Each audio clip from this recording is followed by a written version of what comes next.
হরে কৃষ্ণ হরে রাম, আমার শতকোটি প্রণাম। তোমার ভক্তদেরও আমার শতকোটি প্রণাম। আজকে আমি রান্নাটা দেখাতে পারিনি, কারণ শরীর তো ভালো না। অত ঝামেলা করে মানে রান্নাঘর খুলেছি, কিন্তু রান্নার মানে ওই রান্না করাটা দেখাতে পারছি না। তাই আমি মুখেই বলছি আর কি। আজকে তো শনিবার, তাই আমি রান্না করেছি ডাল আর মুগ ডাল নিরামিষ, আর ওলকচু ভাজা। এই তিনটে জিনিসই করেছি, আর দুধ আছে। তাই আপনারা আমার ভিডিওটা দেখবেন, আর ভালো লাগলে লাইক শেয়ার সাবস্ক্রাইব করবেন। আমার আজকে নিরামিষের দিন, আর নিরামিষও তো অনেক রকম সুন্দর হয় আর কি। নিরামিষ তো আমিও তো নিরামিষই খাই, তা তবুও মাছ টাছ হয় আর কি রান্না, আরও সবাই খায়। বৌমা আছে, নাতনি আছে, তবে আমি খাই না। তা আমি এই ভিডিওটা বানাচ্ছি মানে বিনা রান্না দেখানো ছাড়াই আমি আপনাদের ভিডিওটা দেখাচ্ছি আর কি, মানে করছি আর কি ভিডিওটা।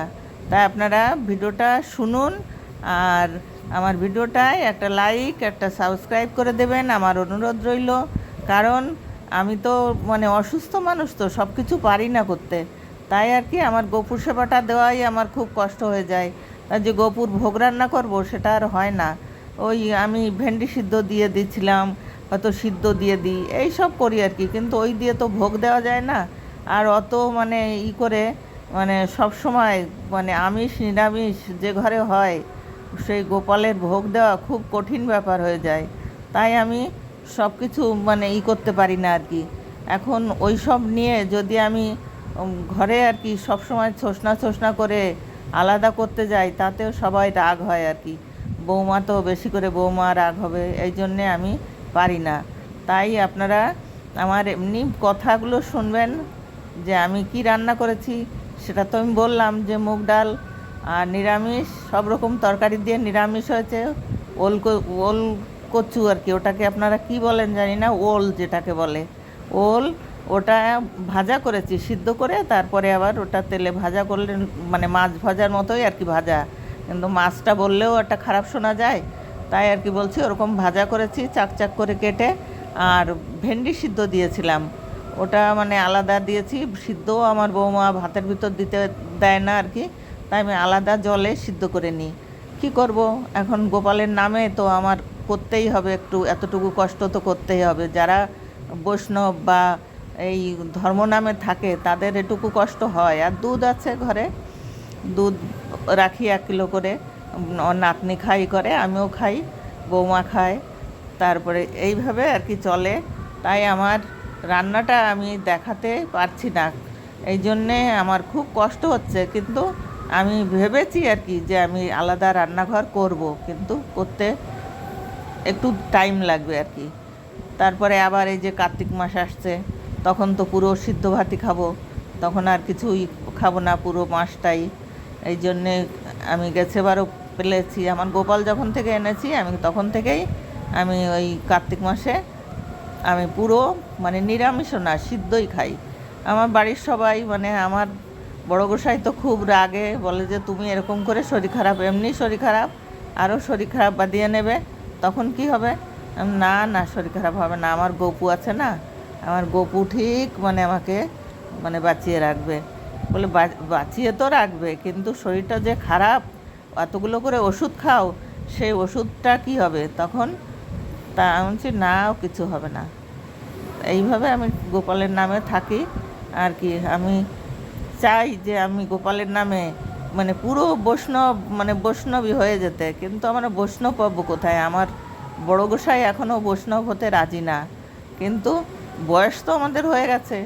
এই যে আমার বয়সে দেখে, এই যে আমার কালকের ফটো, কিন্তু কী করব, বয়স দেখলেই তো বুঝতে পারছেন আমার 61 বছর বয়স।